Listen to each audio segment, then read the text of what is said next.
ग्रामीणों ने बीच सड़क पर धान की रोपाई। अमरपुर थाना क्षेत्र के सलेमपुर में सड़क की जर्जर स्थिति और वर्षा की पानी से तंग आकर ग्रामीणों ने धान की रोपाई सड़क पर बने गड्ढे में ही कर दिया। बताया जा रहा है कि धान की रोपाई में कई महिला एवं कई पुरुष शामिल थे।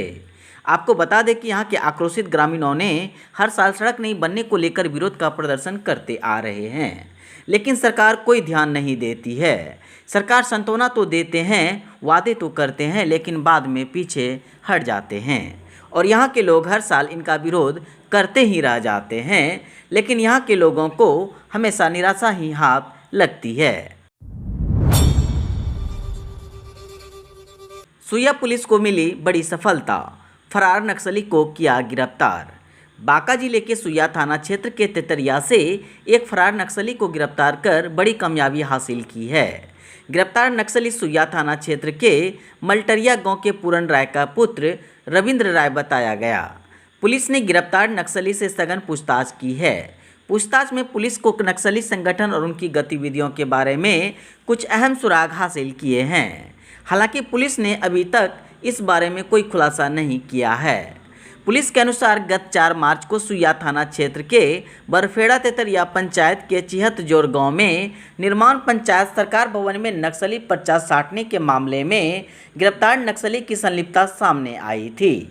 घटना को लेकर थाना में कांड संख्या 19/22 दर्ज किया गया था। बांका के एलटीएफ को मिली बड़ी सफलता, भारी मात्रा में किया शराब जब्त।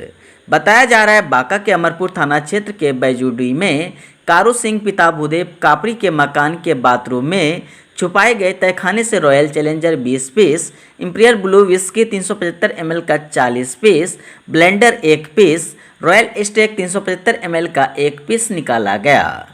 एएसआई उपेंद्र यादव, राजकुमार भारती, सिपाही प्रेमदत्त, अमित नंद किशोर, हरिशंकर ठाकुर ने ये अभियान चलाया था।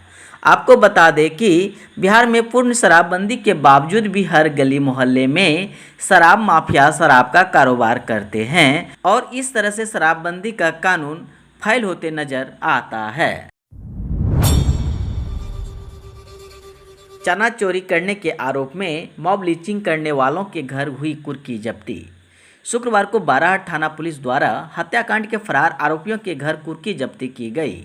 बता दें कि 4 माह पूर्व थाना क्षेत्र के मोहनपुर गांव में कथित चना खेत में चोरी का आरोप लगाकर निहत्थे संतोष सिंह को लोगों ने घेर कर जान से मार डाला था, जिसके बाद प्रशासनिक शक्ति और राजनीतिक उबाल के बाद से लगातार सभी आरोपी पुलिस की पकड़ से फरार रहे। हालांकि एक अभियुक्त की गिरफ्तारी पुलिस के द्वारा कर ली गई थी। घटना के बाद से जिले के इस छोटे से गांव में सभी दलों के राजपूत नेताओं का दल बंधन तोड़ते हुए एक स्वर में गरीब पीड़ित परिवार के लिए खड़े दिखाई दिए। इस दौरान राजद के चेतन आनंद, बिहार सरकार के मंत्री निर्दलीय विधायक सुमित सिंह, भाजपा विधायिका श्रेयसी सिंह, क्षत्रिय महासभा के प्रदेश अध्यक्ष नीरज सिंह, सामाजिक कार्यकर्ता सह भाजपा नेता रोशन राठौर समेत कई अन्य लोग लगातार गांव पहुंचे और अधिकारियों से बातचीत की, जिसके बाद केस में तेजी आई और 15 दिन पूर्व कोर्ट के आदेश के बाद पुलिस ने ढोल नगाड़े के साथ बाजा बजवाकर फरारी के घर इश्तिहार चिपकाए और आत्मसमर्पण करने को कहा, अन्यथा कुर्की जब्ती करने का भी नोटिस थमा दिया गया था। समय बीत जाने पर भी जब कोई पुलिस के सामने ये पकड़ में नहीं आए तो 4 आरोपियों के घर कुर्की जब्ती की है। उक्त चारों फरार अभियुक्तों का नाम गोपाल राउत, मनोज राउत, लोचन राउत, नीरज राउत है।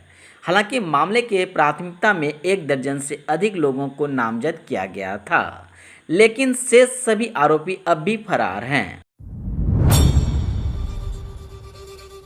बाराहाट के भेरा मोड़ कई रास्तों का समागम स्थल है, जैसे कि भागलपुर, दुमका, गोड्डा आदि। रास्तों की वजह से यहाँ पर यात्रियों की भीड़ लगी रहती है, लेकिन कुछ दिन पहले यात्री पड़ाव के समीप गिट्टी से लदे एक ट्रक नाले में पलट गई थी, जिसके कारण सभी गिट्टी को नाले में ही उतार दिया था, जिसकी वजह से नाले में पानी से जाम की स्थिति उत्पन्न होते रहती है। वहीं हल्की बारिश होने पर नाले की पानी पूरे सड़क पर बहने लगती है, जिससे आने जाने वाले यात्री व आसपास के दुकानदारों को काफ़ी परेशानी का सामना करना पड़ता है और बड़ी हादसा को निमंत्रण दे रही है। जिस पर स्थानीय प्रशासन को ध्यान देकर उचित कार्रवाई करने की जरूरत है। बांका जिले के चानन प्रखंड के अंतर्गत कांवरिया रास्ते में सन्नाटा छाया हुआ है। इक्का दुक्का को छोड़कर कोई भी कांवरिया दिखाई नहीं दे रही है। मैं आपको बता दूं कि आषाढ़ माह में दंडी बम दंड देते हुए चानन प्रखंड प्रवेश कर चुके हैं। इसी दरमियान दंडी बम से हमारी संवाददाता से क्या क्या बातचीत हुई, देखिए इस रिपोर्ट में।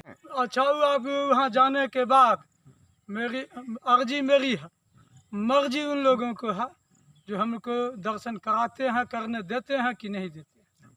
कब से चले हैं? ये अखाड़ पूर्णिमा से 1 महीना 1 दिन हो गया। इस कोरोना काल में जब नहीं चल रही है, इसके बाद दुकान सारा बंद है, तो आप लोग का व्यवस्था है? अपना व्यवस्था अपना सारा सेवक सब के लेकर के सारा सामान लेकर के, कोई सहायता नहीं, कोई दुकान दौरी का ही नहीं, अपना सारा व्यवस्था। अरे बाबा बैद्यनाथ सबको देते हैं तो फिर आशा किस बात की? बाबा आपका घर कहाँ पड़ता है? जिला से आए हैं।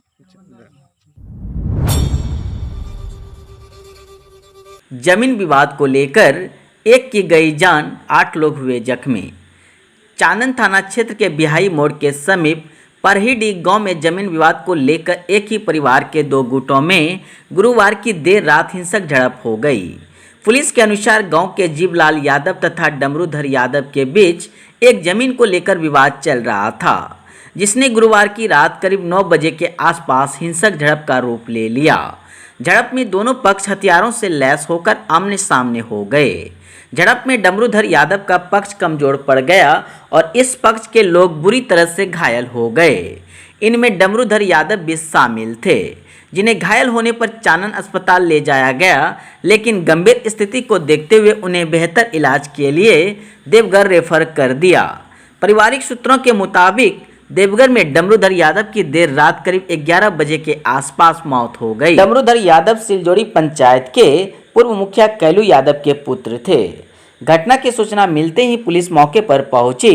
रात में डीएसपी प्रेमचंद सिंह ने भी मौके का मुआयना कर मामले की जांच पड़ताल की। बताया जाता है कि पुलिस ने इस मामले में 4 लोगों को हिरासत में लिया है। हालांकि आधिकारिक तौर पर इसकी पुष्टि नहीं हो पाई है। इस मामले में शुक्रवार की सुबह तक FIR दर्ज नहीं हो सकी थी। चानन थाना अध्यक्ष रविशंकर कुमार के अनुसार पीड़ित पक्ष द्वारा शिकायत मिलने पर मामले की प्राथमिकी दर्ज की जाएगी।